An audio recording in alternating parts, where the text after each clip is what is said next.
নমস্কার, এরুচর্চায় সকলকে স্বাগত। 2013 সালে এসএসকে এমএসকে শিক্ষার মূল স্রোতে আনার জন্য যে ক্যাবিনেট সিদ্ধান্ত হয়েছিল তা আজও বাস্তবায়িত হয়নি। তারই পরিপ্রেক্ষিতে শামসুল হক এসএসকে শিক্ষক নেতৃত্ব কি বললেন বা ভবিষ্যৎ পরিকল্পনা কি সেটাই এখন শোনাবো।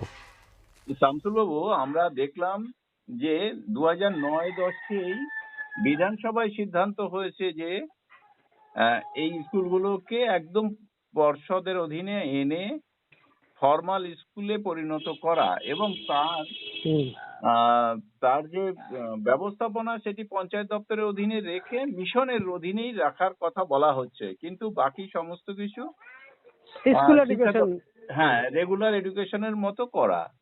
এবার প্রশ্নটা হচ্ছে যে শিক্ষা দপ্তরে এটা আসার পরেও এখনো পর্যন্ত এসএসকেএমএসকে বাহ্যিক কোনো লক্ষণ দেখা যাচ্ছে না যারা পর্ষদে চলে গেছে।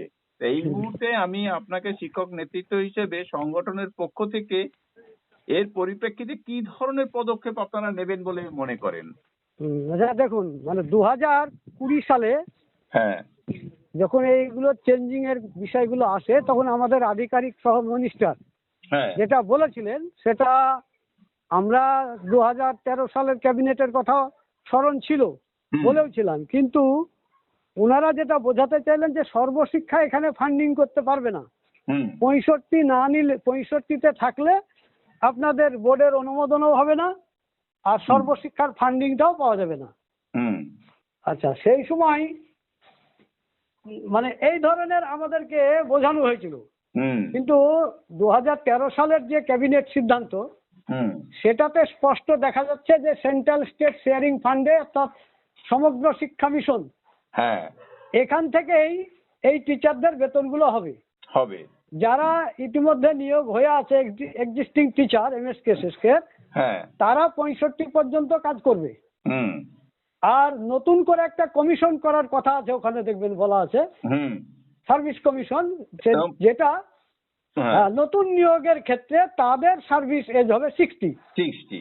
আচ্ছা, এখানে তাহলে আমরা যেটা বুঝতে পারছি যে আমাদেরকে সেই সময় 2020-তে মিসগাইড করেছিল। এখন এটাকে সামনে আনতে এই কারণেই বলছি যে এগুলো বোর্ডের অনুমোদন দেওয়ার প্রশ্নে এখন সরকার নাই। 60-65 বিভাজন করে দিয়ে আমাদেরকে একটা টেনশনের মধ্যে ফেলে দিয়েছে। তারপরে শিক্ষক নিয়োগের যে বিষয়টা, সেখানে এখন শিক্ষক টিচারের অভাবে একটার পর একটা স্কুল বন্ধ হচ্ছে। কিছুদিন আগে ডোম জুড়ে দেখলাম, তো বন্ধ হয়ে যাওয়ার পরে আধিকারিকরা হাহুতাশ করছে, এলাকার লোকরাও বলছে যে না, স্কুলটা দরকার রয়েছে, এখানে টিচার নাই, টিচার রিক্রুট করতে হবে। আচ্ছা, তাহলে এখন বলছে যে আমরা জানতাম না। তাহলে টিচার নিয়োগের প্রসেস, তারপরে বোর্ড অনুমোদন, যাবতীয় গভর্নমেন্ট আপনার ক্যাবিনেট পাস করিয়েছে, ওখানে দুটো জিনিস আমাদের ইমপ্লিমেন্টেশন করেছে। একটা হচ্ছে অ্যাডমিনিস্ট্রেটিভ বডি যেটা ওই 8 নম্বরে দেখবেন আছে, আর একটা করেছে same syllabus school education department. তাহলে একই ক্যাবিনেট থেকে দুটো জিনিস নিয়েছে, বাকিগুলোকে চাপা দিয়েছে।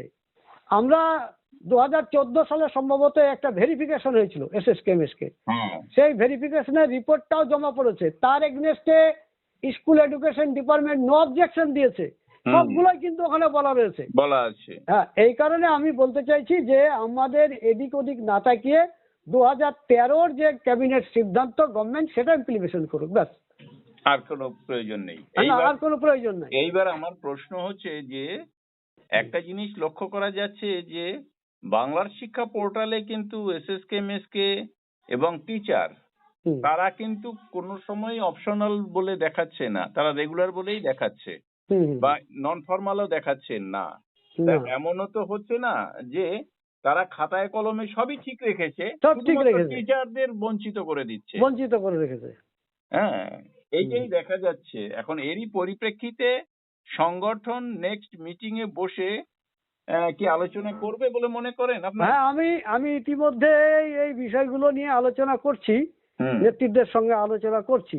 এখন আমাদের নতুন করে যদি আবার এই 2020-টাকে সামনে রেখে 60-65 যে বিভাজন, এটাকে রেখে মানে সেদিন একটু আলোচনা হয়েছিল হ্যাঁ, যে লোকসভা ইলেকশন পর্যন্ত অপেক্ষা করা যাক। তার মানে এখনো কিছু টিচার তারা ভাবছে যে আমাদের প্যারা টিচারের মর্যাদা যদি পেয়ে যায় তাহলে ভালো কিছু হয়ে যাবে।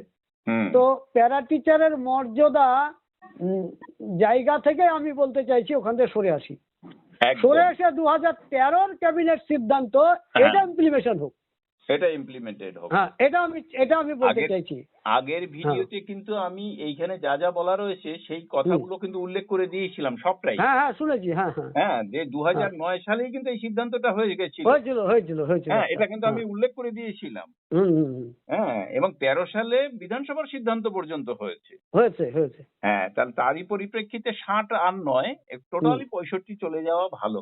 তারপরে দাবি করা উচিত ইপিএফ বা যা কিছু। হ্যাঁ, এই আপনার চ্যানেলের মধ্যে সকলকে বলতে চাইছি যে এই যে নিকটবর্তী যারা আধিকারিক, মানে বিডিও বা জেলা স্তরে, এরা যখন একটা স্কুল উঠে যাচ্ছে, আপনারা দেখবেন সুতিতে গতবারে মাধ্যমিক পরীক্ষা দিতে গিয়ে কোথায় অ্যাক্সিডেন্ট হয়েছিল না, ক্লাস 9-এ কি 10-এ, তো ওই স্কুলটাতে ছাত্র প্রচুর 8 পর্যন্ত, তো আধিকারিকরা বলছে আমরা এটা 9-10 করে দেবো, কারণ এই স্কুলটা দরকার, এই এলাকাতে কোনো স্কুল নাই, 4-5 কিলোমিটারের দূরে যেতে হয়, অ্যাক্সিডেন্ট হয়ে মারা গিয়েছিল, তখন ওরা ডিএম টিএম সব গিয়ে ওখানে গিয়ে হাউতাস করে এসছে। আমি যেটা বলতে চাইছি যে এমএসকে আমরা যারা রয়েছি, প্রথমে গার্জিয়ানদের এবং এলাকার মানুষদের অ্যাওয়ারনেস দরকার আছে, সেই সঙ্গে জনপ্রতিনিধি, প্রধান, বিডিও, এই যে স্কুলগুলো চলছে এটা ফেলনা নয়, একদম রিমোট এরিয়াতে স্কুলগুলোতে আমরা কাজ করছি।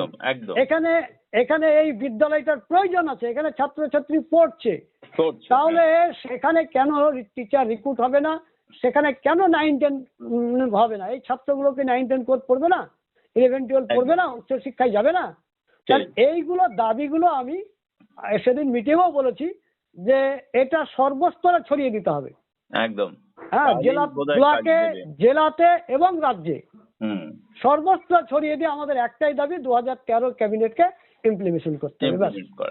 এবং এই প্রসঙ্গে অনেকেরই দাবি থাকবে যা হচ্ছে হোক, শুধু বেতন বৃদ্ধি করো, কিন্তু শুধু বেতন বৃদ্ধি করলে না, আজকে শুধু বেতন বৃদ্ধি না, আজকে শুধু বেতন বৃদ্ধির জায়গায় যদি থাকি আমার প্রতিষ্ঠানটা কিন্তু উড়ে যাবে। তখন কি হবে, কোথায় বসিয়ে বসিয়ে খেতে দিবে, রাজাও ভান্ডার শেষ হয়ে যায়, খেতে দেয় না, খেতে দেবে তো না। তা আমার প্রতিষ্ঠানটাকে, আমাদের এই বেতনে চলে না এটা ঠিক, কিন্তু সেখানেও আছে সেন্ট্রাল স্টেট যে শেয়ারিং ফান্ডে বেতন, সেই শেয়ারিং ফান্ডে অন্যান্য স্টেটে যেভাবে হচ্ছে, এটা যদি ইমপ্লিমেশন হয় তাহলে আমার বেতনের বৃদ্ধি হবে।